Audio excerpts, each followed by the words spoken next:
Glória a Deus.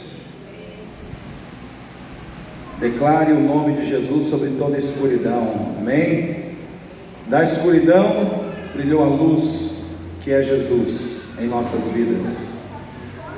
Irmãos, eu vejo assim, que cada dia que passa as pessoas estão mais distantes do entendimento do que é muitas vezes celebrar um dia como hoje, que é o nascimento do Filho de Deus na terra.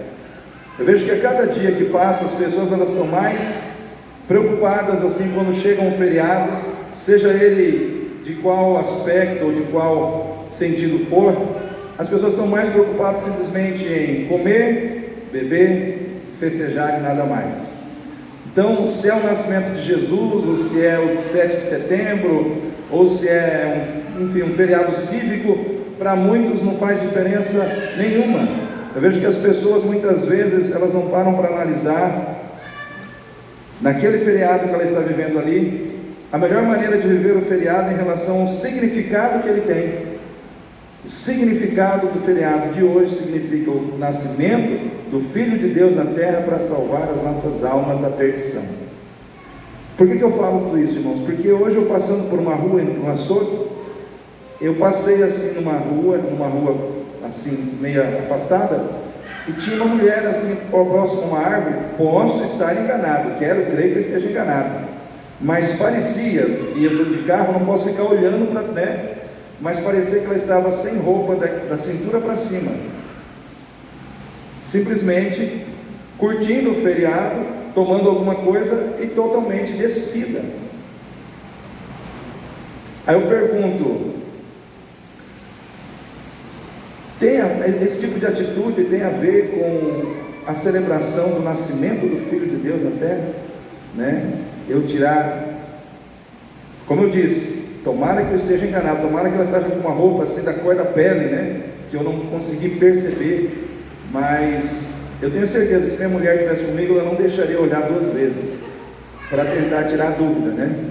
E então a gente imagina assim, vamos pensar como se ela estivesse do meu lado, né?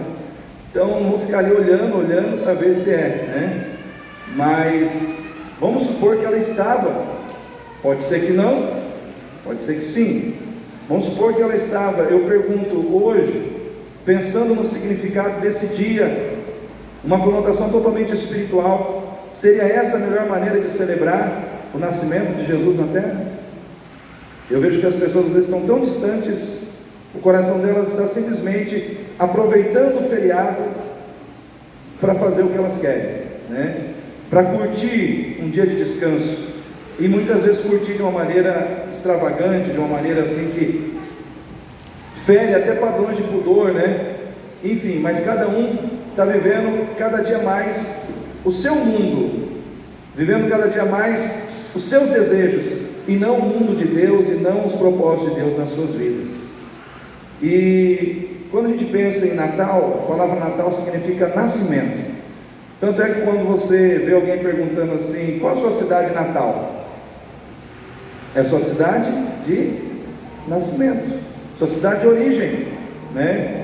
E o Natal é um termo usado para descrever o nascimento do Filho de Deus, de Jesus Cristo, à terra. E nós precisamos entender que quando Jesus Cristo veio a essa terra, ele nasceu, ele teve que nascer historicamente, ele teve que nascer uma única vez, morrer com um corpo de carne como o nosso, para que nós, através da sua morte física, aonde ele derramou o seu sangue de forma física, aonde ele sofreu fisicamente, aonde ele foi humilhado fisicamente, aonde ele foi, irmãos, zombado fisicamente, ele passasse por um sofrimento físico e vivenciasse uma morte física, nós que estamos aqui pudéssemos vivenciar um novo nascimento espiritual, para que nós pudéssemos, diferente do que a gente conhece a sequência, o ciclo da vida humana, nascer, viver e morrer, nós pudéssemos ter a certeza de que nós vamos viver eternamente nele. Então ele morreu para que nós pudéssemos viver. Essa é a mensagem do Evangelho que nós não podemos perder de vista jamais. E aqui em Isaías capítulo 9, esse texto aqui ele é muito profundo, porque é um texto profético, e ele fala do nascimento de Jesus. Lá na frente, o próprio profeta Isaías, no capítulo 53, ele vai falar da morte de Jesus, mas são dois eventos marcantes no ano que nós vivenciamos. Um é o nascimento e o outro é a morte e a ressurreição, porque ambas as situações fazem parte de um projeto divino da parte de Deus para salvar as nossas vidas. Então, o primeiro momento, o nascimento, fala de quando esse projeto se inicia com o nascimento. Ele precisava nascer, mas ele é consumado quando ele morre, quando ele é morto numa cruz, e ao terceiro dia ele ressuscita. Tudo aí é selado, o projeto, o propósito é completo, né? Mas tudo começa no nascimento. E o profeta Isaías, então, ele profetiza.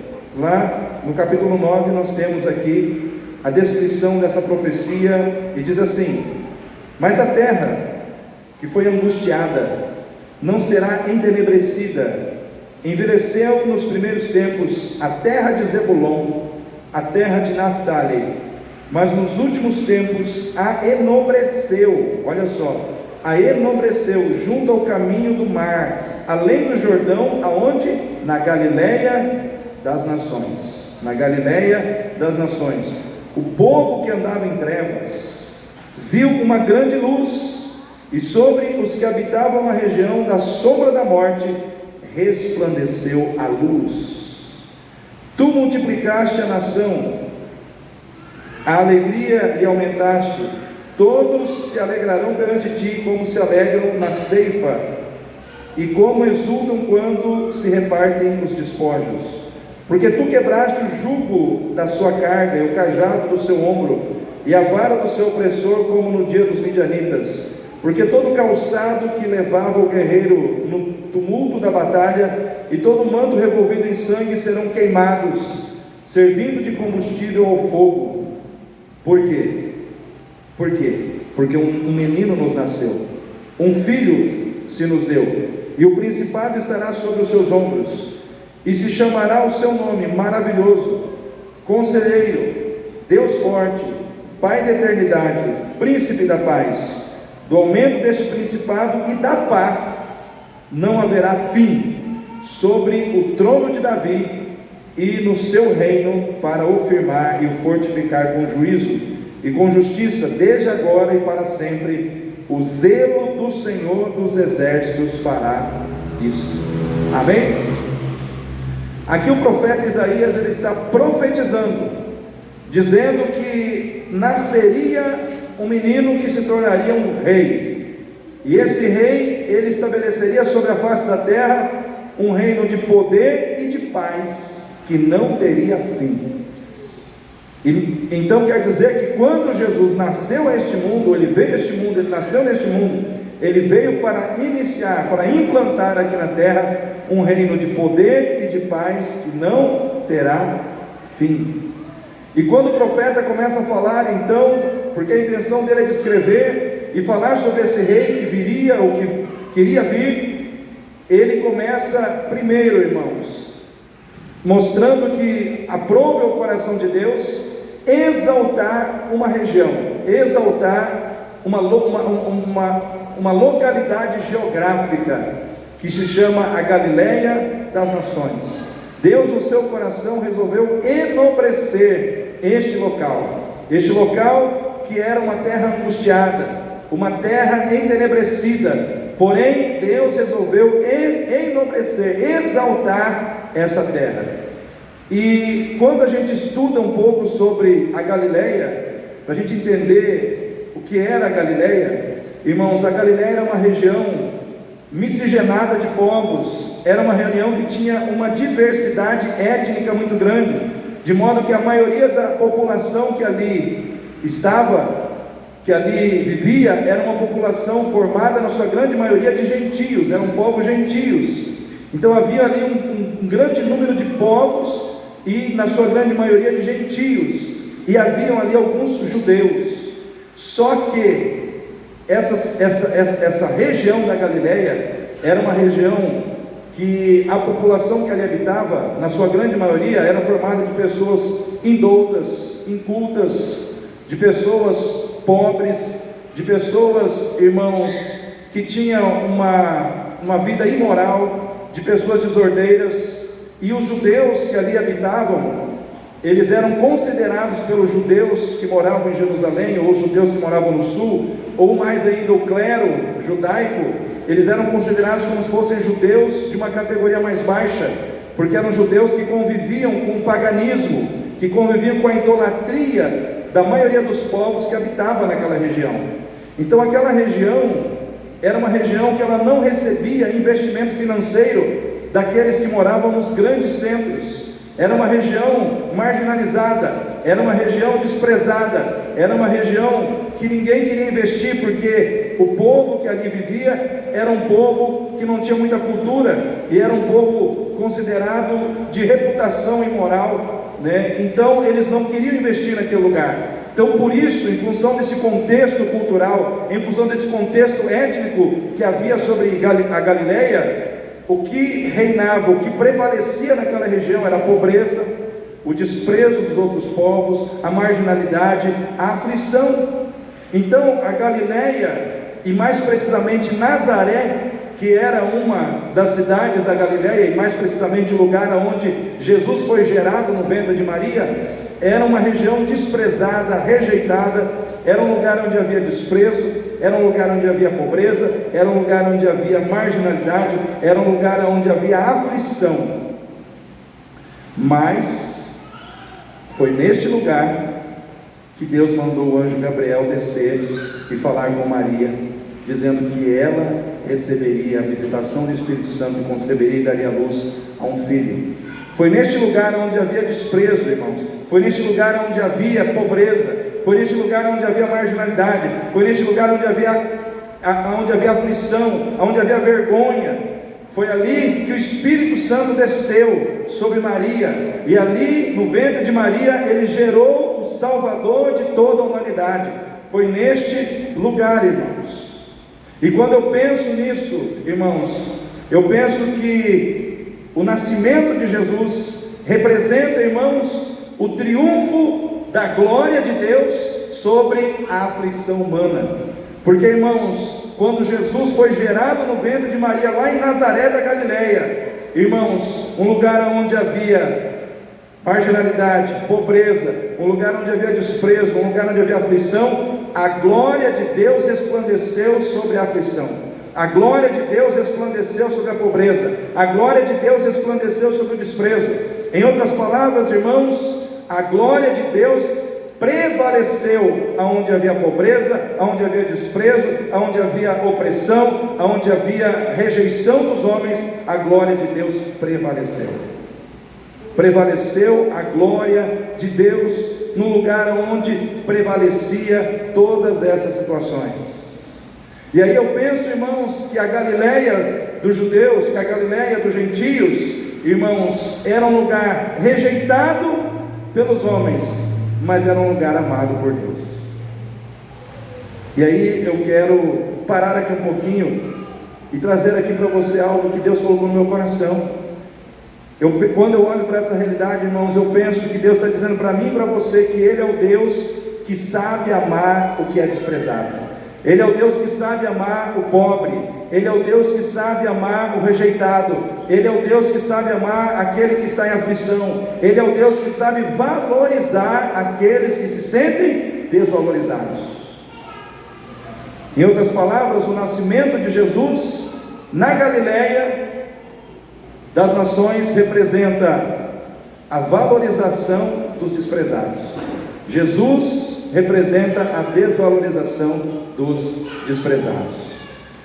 Eu quero dizer para você, aonde havia desprezo, aonde havia pobreza, aonde havia a marginalidade, prevaleceu a glória de Deus. Prevaleceu a glória de Deus. E talvez você, presta atenção no que eu vou falar aqui, talvez você que está aqui hoje à noite, muitas vezes se sente como um morador da Galileia, como alguém desprezado, como alguém que não é valorizado, como alguém que muitas vezes está vivendo uma situação de pobreza, como alguém que muitas vezes é rejeitado pelas pessoas. E eu quero dizer para você, se Jesus faz parte da sua vida, a glória de Deus vai prevalecer na sua casa. A glória de Deus vai prevalecer diante da sua pobreza, a glória de Deus vai prevalecer diante do seu desprezo, a glória de Deus vai prevalecer diante das aflições da sua vida, a glória de Deus vai prevalecer na sua vida.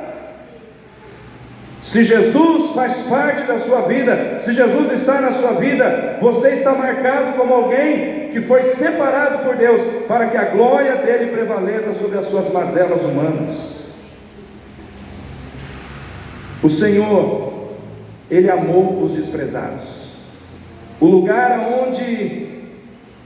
que ninguém queria estar, o lugar onde todos os que se consideravam nobres, ricos, não queriam ir e não valorizavam, o Deus Todo-Poderoso valorizou. Porque o nosso Deus, Ele é simples. Nós falamos agora há pouco que Jesus ele nasceu aonde, irmãos? Uma estrebaria. Ele não nasceu numa estalagem, ele não nasceu num palácio, né? Ele nasceu em Belém, mas ele foi gerado em Nazaré. Por isso que diz Jesus de Nazaré. Nazaré era um vilarejo, irmãos, que ficava entre duas montanhas, na região baixa da Galileia, 400 metros acima do nível do mar. Mas era um vilarejo onde se pescava, né? Era um vilarejo simples, humilde. Ali Deus desceu para gerar no ventre de uma mulher o Salvador da humanidade.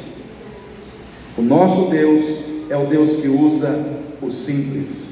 O nosso Deus é o Deus que usa o pobre. O nosso Deus é o Deus que usa o desprezado. O nosso Deus é o Deus que usa aquele que acha que não vale nada, mas para Deus tem muito valor. A mensagem do Evangelho é que você que acha que não tem valor algum, para Deus o seu valor é grande, porque Deus usa os pequenos. Por isso que a sabedoria de Deus, irmãos, ela é louca diante da sabedoria dos homens, porque Deus, irmãos, envergonha os que acham que são. Deus, irmãos, com a sua sabedoria, Ele reduz a nada aqueles que acham que são, para mostrar que Ele usa aqueles que são simples, aqueles que são humildes.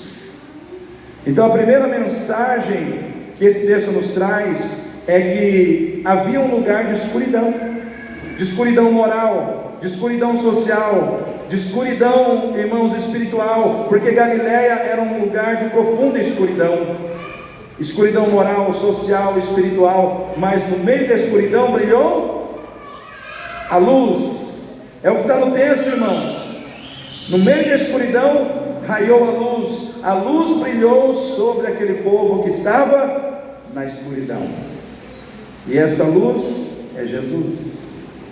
Jesus brilhou naquele lugar. O nascimento do Filho de Deus trouxe luz na escuridão daquela cidade, daquela região, daquele povo.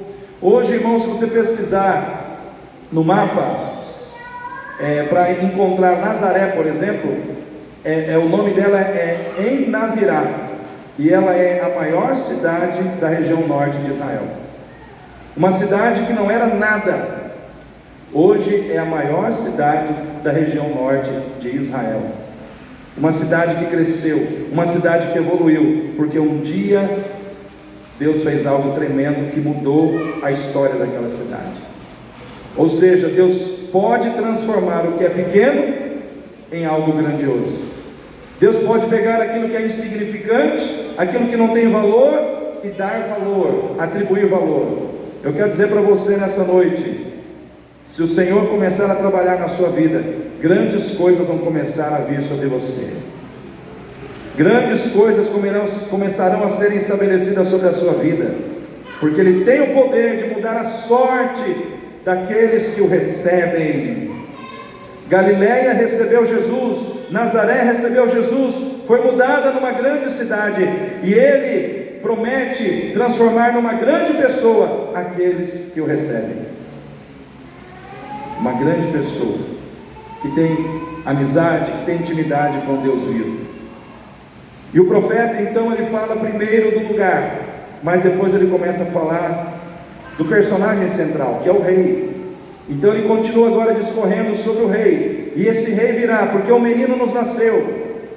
E quando ele começa a falar sobre esse menino que nascerá, ele não sabe o nome próprio desse menino, mas ele atribui adjetivos nominais ao nome desse rei. Esse rei virá, ele terá um reino de poder e de paz que não terá fim, e ao seu nome serão acrescentados adjetivos nominais que vão revelar quem ele é e o que ele faz.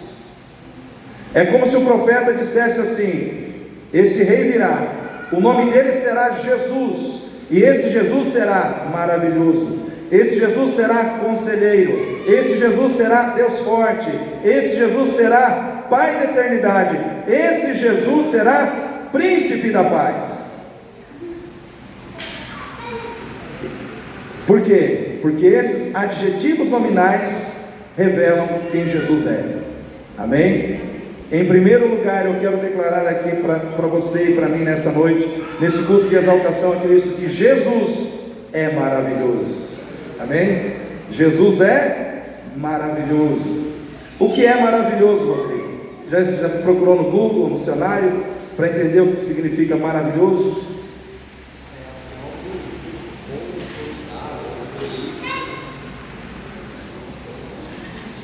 É isso mesmo. Irmãos, maravilhoso, pegando um gancho do que o Rodrigo falou, formidável. Maravilhoso é tudo aquilo que transcende os padrões da normalidade humana. É tudo aquilo que atinge o nível de excelência. É tudo aquilo que atinge o nível de sublimidade. É tudo aquilo que se torna incomparável, muitas vezes. Então, quando nós olhamos para Jesus, Jesus é tudo isso. Jesus é aquele que veio para quebrar os padrões da normalidade humana. Jesus é aquele que é sublime. Jesus é aquele que trouxe a condição de se viver a vida humana no seu mais alto nível de excelência moral e espiritual. Jesus é incomparável. Por isso ele é maravilhoso. Ele é maravilhoso. Ele é maravilhoso, irmãos, a partir do seu nascimento, porque o nascimento de Jesus pode ser considerado algo maravilhoso, porque não há na história humana nenhum ser humano que tenha sido gerado de uma forma maravilhosa como foi Jesus. Somente Jesus foi gerado como ele foi gerado. Somente Jesus, irmãos, teve a condição de ser gerado no ventre de uma mulher pela ação direta do Espírito Santo de Deus. Isso quebra todo e qualquer padrão da normalidade humana, sim ou não, irmãos? Podemos dizer que o nascimento de Jesus foi maravilhoso, mas podemos dizer que a vida de Jesus, ou a maneira de Jesus viver a sua vida nessa terra também foi maravilhoso, ou foi maravilhosa a maneira como ele viveu a sua vida. Jesus foi maravilhoso, irmãos, na sua maneira de se dedicar a Deus, de se dedicar ao Pai, de buscar intimidade com o Pai. Jesus foi maravilhoso no trato com as coisas espirituais do reino de Deus. Irmão, Jesus, ele foi maravilhoso na sua maneira de lidar com as situações impossíveis da vida. Ninguém, irmãos, lidou ou tratou com as questões impossíveis da vida humana de forma maravilhosa, a trazer resultados maravilhosos, como Jesus fez. Era impossível andar sobre as águas, mas ele andou. Era impossível alimentar mais de 10 mil pessoas com 5 pães e 2 peixes, mas ele alimentou. Era impossível, irmãos, que leprosos naquela época fossem curados da lepra, mas todos aqueles leprosos que se aproximaram dele e buscaram nele a cura foram curados. Era impossível que um cego de nascença ou qualquer outro cego que adquirisse a cegueira no decorrer da vida conseguisse sair do estado de estar cego, mas todos os cegos que se aproximaram de Jesus foram curados da sua cegueira. Irmão, Jesus foi maravilhoso na sua maneira de lidar com os impossíveis da vida. Jesus foi maravilhoso na maneira dele curar pessoas que não podiam ser curadas, de restaurar vidas que não podiam ser restauradas. Eu quero dizer para você, esse Jesus maravilhoso está aqui nessa noite para mexer nos impossíveis da sua vida. porque para Ele não há impossíveis. Se tem impossíveis na sua vida, mas Ele está contigo, os impossíveis podem se tornar possíveis. Jesus foi maravilhoso na maneira como Ele tirou os impossíveis da vida daqueles que com Ele se relacionaram em fé. Todos que creram nele e que carregavam algum tipo de impossível na vida, saíram da presença dele com aquelas situações resolvidas. Amém, irmãos? Jesus foi maravilhoso na sua maneira de amar. Jesus elevou o conceito do amor, o princípio do amor a uma dimensão muito mais alta, muito mais profunda. Jesus, ele foi maravilhoso na sua maneira de amar pessoas que eram difíceis de serem amadas por causa das suas situações de enfermidade, de doença, ou porque estavam caídas diante do pecado, como foi o caso da mulher adúltera. Assim como os demais religiosos que estavam ali, Jesus poderia ter apedrejado aquela mulher, mas ele preferiu amar aquela mulher e dar a ela uma nova chance para que ela pudesse se consertar com Deus e caminhar novamente numa nova direção. Jesus foi maravilhoso na sua maneira de amar os religiosos que se aproximavam dele com hipocrisia, e Jesus, embora tenha os tratado duramente, mas ele procurou abrir os seus olhos para a realidade, para que eles pudessem sair do engano em que eles se encontravam. Jesus foi maravilhoso na sua maneira de amar cada um de nós aqui nessa noite, quando ele subiu naquela cruz, derramando o seu sangue por cada um de nós. E quando ele fez isso, ele nos viu aqui nessa noite, vindo celebrar e exaltar o nome dele. Jesus foi maravilhoso em nos amar, irmãos, porque ele nos amou sacrificialmente, sem que nós o amássemos, ou sem esperar que nós retribuíssemos esse amor, mas crendo que se nós fôssemos tocados pela fé, lá na frente nós teríamos condição de retribuir o amor que ele nos deu. Jesus foi maravilhoso na sua maneira de amar as nossas vidas e de sacrificar a sua própria vida por cada um de nós. Por isso ele é digno de todo louvor. Bem? Quando você abre a sua Bíblia no livro do Apocalipse, diz que vai chegar um momento em que lá no céu será visto o Cordeiro, e todos se prostrarão diante dele. Os 24 anciãos tirarão suas coroas, e as milhares e milhares de pessoas que estão lá se curvarão diante dele e dirão: digno é o Cordeiro de honra, de louvor, de adoração, de domínio, de poder, porque ele com seu sangue comprou pessoas de todas as nações. Ele foi maravilhoso porque nos amou e derramou o seu sangue para nos salvar. Por isso nós estamos aqui hoje. Então Jesus é maravilhoso. Amém? Segundo, Jesus, ele é conselheiro. Ele é conselheiro. Todo o conselho de Deus para a tua vida está em Jesus. Todo o conselho de Deus para a sua vida está nele. Quando você lê lá o Evangelho de João capítulo 1, versículo 1, diz assim: e no princípio era o Verbo, e o Verbo estava com Deus, e o Verbo era Deus. O que é o Verbo, Rodrigo? Estou pegando o Rodrigo também na minha frente aqui. O que significa o Verbo? Nesse caso, está representando o próprio Jesus. Eu sou. O que é o Verbo? O que significa Verbo? A palavra. É como se dissesse: no princípio era a palavra. No princípio era a palavra, e a palavra era Deus. Então, quando você recebe a palavra, você está recebendo quem? Jesus. Porque Jesus é a palavra, irmãos. Ele é a palavra que encarnou. Ele é a palavra que se fez carne. No princípio era a palavra, mas a palavra se fez carne e habitou entre nós, e conhecemos a sua glória como a glória do unigênito do Pai.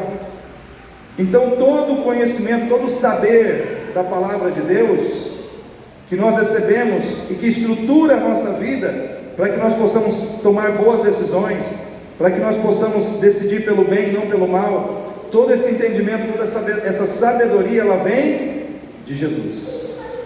Tudo foi feito por Ele, por intermédio dEle e para Ele. Sem Ele, nada do que foi feito se fez.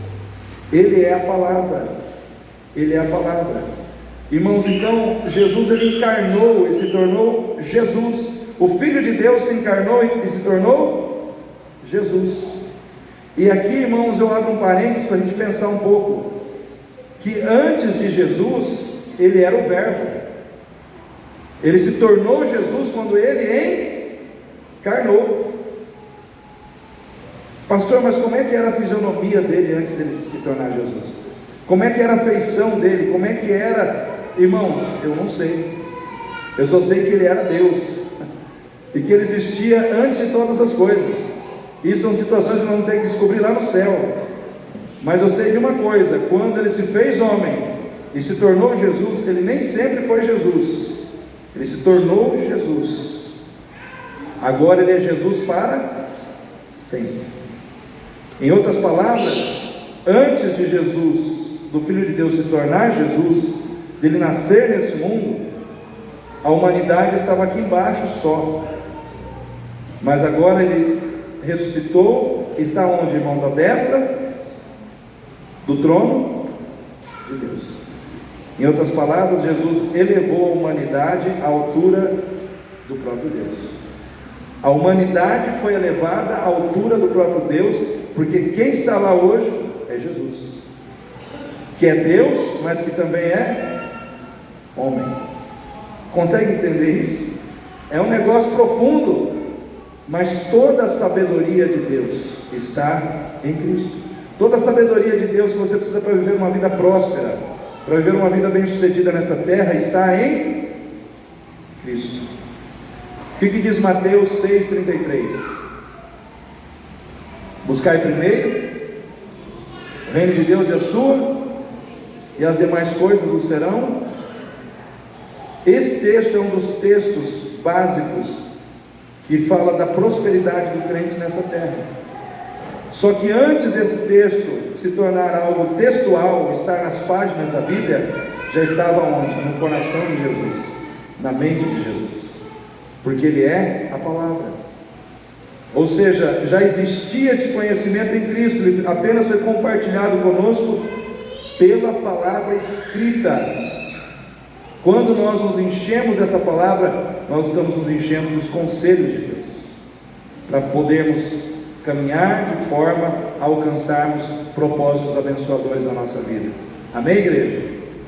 Todo conselho que você precisa da parte de Deus para lidar com pessoas que muitas vezes vão te machucar, te ferir, te trair, todo conselho que você precisa para lidar com essas situações e continuar amando apesar dessas situações, está em quem?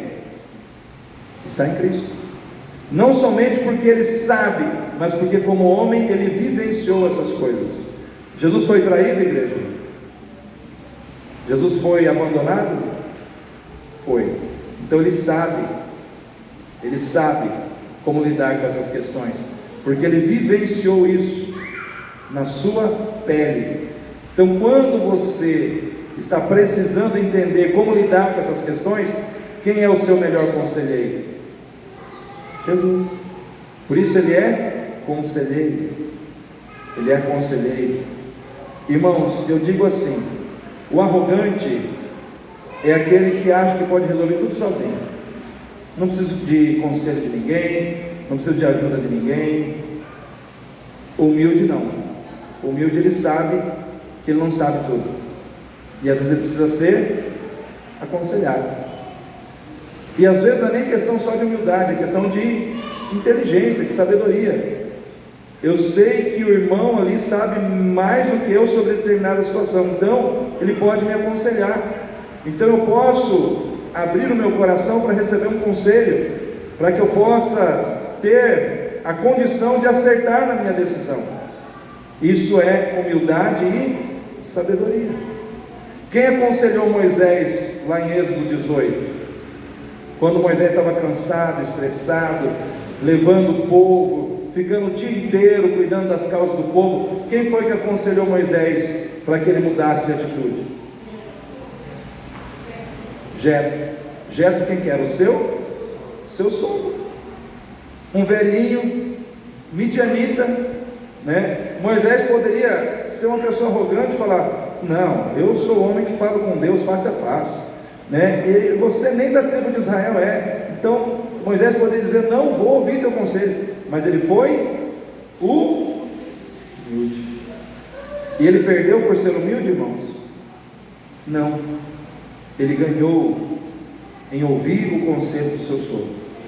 Então eu quero dizer para você: abra o seu coração para ser aconselhado, abra o seu coração para receber o bom conselho de Deus, para que você possa tomar decisões certas em 2025, para que o seu 2025 tenha menos erros do que teve em 2024, amém, irmãos? Talvez você errou demais em 2024 porque você fechou os ouvidos. Você, marido, não quis ouvir o conselho da sua mulher. Sabe por quê? Porque muitas vezes Deus fala conosco através do nosso cônjuge. Tornarão os dois o quê? Uma só carne. Mas muitas vezes nós não queremos ouvir o nosso cônjuge, não queremos ouvir, ou o marido não quer ouvir a esposa, ou a esposa não quer ouvir o marido, e muitas vezes Deus está usando um ou outro para orientar o outro na sua decisão, mas nós estamos com os ouvidos fechados. Então cuidado, abra os seus ouvidos. Jesus é maravilhoso, amém, irmãos? Jesus é conselheiro, Ele também é Deus forte. Por que Jesus é Deus forte? Porque Ele tem todo o poder e também Ele tem todo o caráter. Porque não basta você ter somente poder, às vezes você precisa ter caráter. O que adianta você ter poder, você ter dinheiro, você ter recurso e ter um coração que muito facilmente se deixa seduzir pelas tentações? Quem lembra de Sansão? Sansão era forte, irmão? Por fora. Ele era forte aqui, ó. Mas aqui ele era fraco. Bastou uma dalilinha e o Sansão rodou. Porque, irmãos, ele era forte em determinados aspectos da sua vida.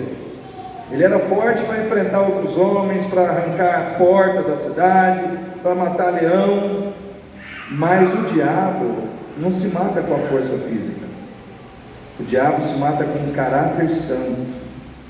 Amém, igreja? Só se vence o diabo na força do caráter santo e justo. Todas as vezes que o diabo veio tentar Jesus e colocar diante dele as tentações mais, vamos dizer assim, mais sedutoras, Jesus disse: está escrito. Comigo isso não funciona, né? O meu coração está fechado para as suas propostas. Eu só adoro a Deus, eu só sirvo o Pai, é a vontade do Pai que eu faço. Então Jesus, Ele é Deus forte, não somente porque Ele tem todo o poder para subjugar os seus inimigos, para subjugar os seus adversários, mas porque Ele tem um caráter que deu a Ele a condição de vencer a influência do mal. E todos nós, irmãos, temos esse desafio: vencer o que é a influência do mal. Nós temos que ter caráter para resistir ao mal, que muitas vezes quer nos derrubar internamente. E Jesus, irmãos, Ele teve um caráter forte para poder vencer o pecado, para poder vencer Satanás, para poder vencer a morte e para poder nos dar a vitória. A vitória que Jesus conquistou sobre Satanás, a morte e o pecado, ela é minha e sua hoje, amém? E à medida que nós nos aproximamos de Jesus, à medida que nós nos enchemos de Jesus, toda a força que Ele tem começa a entrar na nossa vida. E nós começamos, irmãos, a ter a capacidade de dizer não ao pecado, de dizer não às tentações, de dizer não a Satanás, para dizer sim para Deus. Ele é Deus forte, porque Ele tem poder para sujeitar tudo que precisa ser sujeitado debaixo dos seus pés, mas Ele tem poder para resistir ao mal e permanecer em pé diante do juízo de Deus.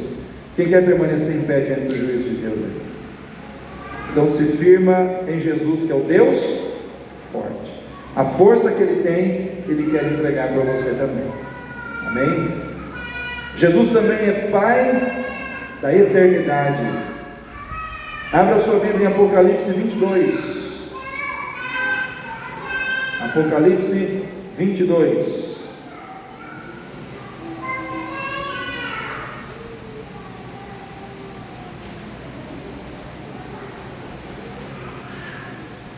Versículo 13.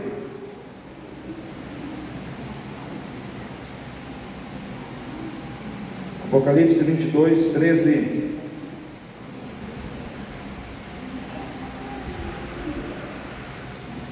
Diz assim: eu sou o Alfa e o Ômega, o princípio e o fim, o primeiro e o derradeiro. Bem-aventurados aqueles que guardam os meus mandamentos, para que tenham direito à árvore da vida e possam entrar na cidade pelas portas. Mas ficarão de fora os cães, os feiticeiros, os fornicadores, os homicidas, os idólatras e qualquer que ama e comete a mentira. Eu, Jesus, quem falou aqui, irmãos? Eu, Jesus, enviei o meu anjo para vos testificar essas coisas nas igrejas. Nas igrejas. O que nós estamos testificando aqui hoje? Que Ele é o Alfa e o Ômega, o princípio e o fim, o primeiro e o derradeiro, aquele que vai dar às pessoas a condição de entrar na cidade pelas portas, porque foram remidas pelo poder do seu sangue. Quem quer entrar pela cidade pelas portas? Nós cantamos isso hoje. Ele nos levará para a Nova Jerusalém. Pelas portas da cidade Ele nos levará. Ele é o princípio e o fim, Ele é o Alfa e o Ômega. Tudo começa nele, irmãos, e tudo termina nele. Jesus é o dono do tempo. Ele é o dono do teu passado, do seu presente e do seu futuro. Ele é Senhor do tempo, Cronos. Nós vivemos no Cronos, que é o tempo do cronômetro. Sim ou não, irmãos? O Senhor, Ele vive no Kairos. Para Ele não tem tempo. Para Ele não existe passado, presente ou futuro. Para Ele tudo acontece num instante só. Nós não, nós temos que obedecer o tempo do relógio, do cronos. Então por isso que a palavra de Deus diz que um dia para Deus é como 1000 anos para nós. Passa 1000 anos para nós, é um dia para o Senhor. Esse é o Pai da eternidade. Ele é aquele que começou tudo. Ele é aquele que vai selar tudo. Se você quer ter segurança em todo o tempo, coloque a sua vida nas mãos de Jesus. É Ele que vai segurar você em todo o tempo. É Ele que vai te dar vitória no presente. É Ele que vai te dar vitória no futuro. Porque nas mãos dEle está todo o tempo da sua vida. Ele é o Pai da eternidade. De geração a geração, Ele é Deus. Amém? Amém, irmãos. Último, Jesus é o príncipe da paz. Jesus é o príncipe da paz, porque Ele veio destruir na vida do ser humano a escravidão do pecado, trazendo para dentro de nós, de cada um de nós, o perdão de Deus. Então quando Jesus, Ele entra na nossa vida, Ele traz para dentro de nós o perdão de Deus, o que a gente sente? Paz. Paz com Deus. Paz. Irmãos, todos nós precisamos de paz. Tem uma frase que diz aí fora que as pessoas, elas têm um vazio, e elas tentam preencher esse vazio a todo custo. O ser humano, ele tem dentro de si um vazio, e ele não sabe o que vai preencher esse vazio. Ele pensa que esse vazio pode ser preenchido com dinheiro, e ele corre atrás do dinheiro. Alguns pensam que esse vazio pode ser preenchido com festa, então corre atrás de festa, atrás de prazeres, atrás de situações, e aí corre atrás de sexo, atrás de festa, atrás disso, atrás daquilo. E aí quando essas sensações, essas situações passam, o vazio continua. Por que o vazio continua? Porque esse vazio, ele é do tamanho de Jesus. e só pode ser preenchido por Jesus. Então, quando a gente preenche esse vazio com Jesus, a gente tem paz consigo mesmo. Se você é uma pessoa que não tem paz consigo mesmo, talvez você precise verdadeiramente ter uma experiência com Jesus.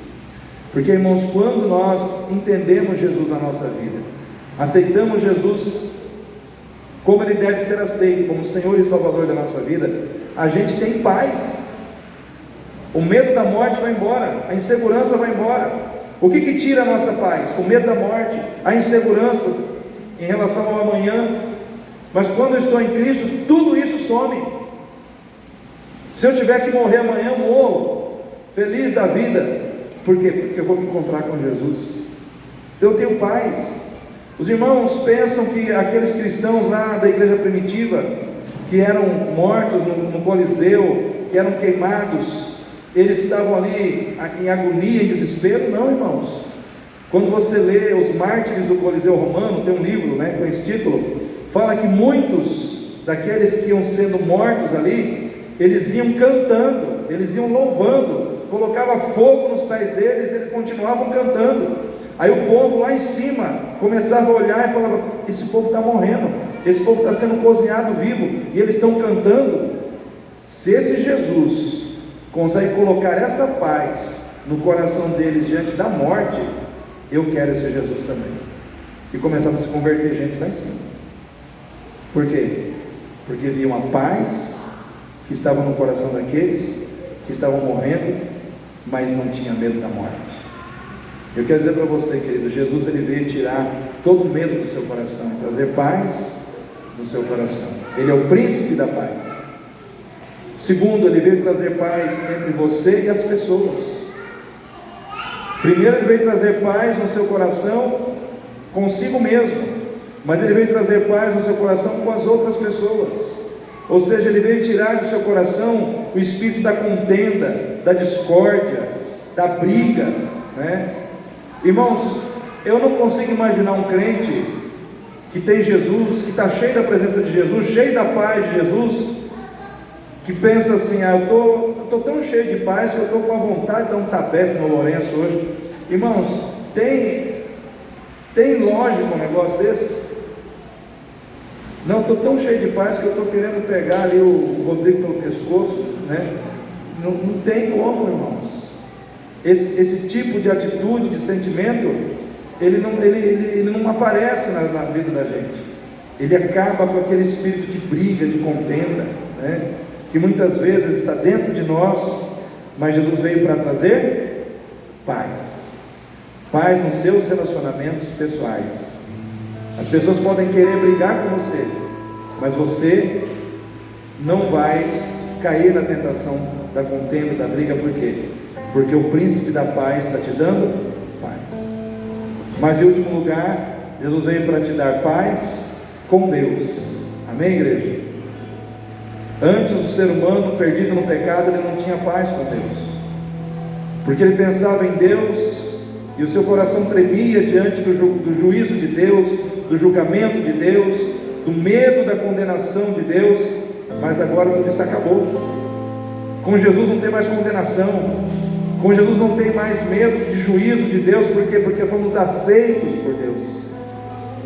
A Bíblia diz: nenhuma condenação há para os que estão em Cristo Jesus. Por isso nós temos paz com Deus.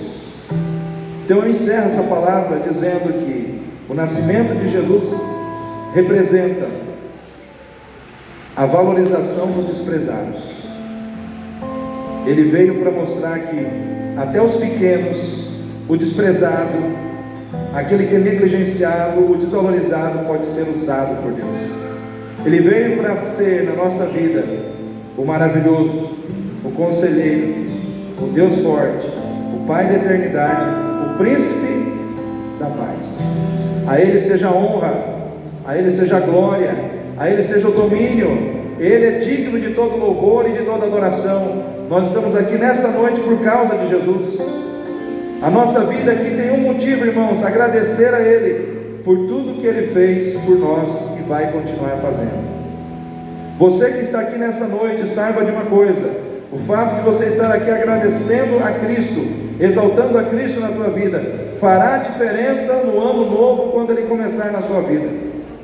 Eu estou declarando isso de forma profética na tua vida. Eu estou declarando que aquele que agradece, aquele que exalta, aquele que honra a Deus, será honrado por Deus em resposta.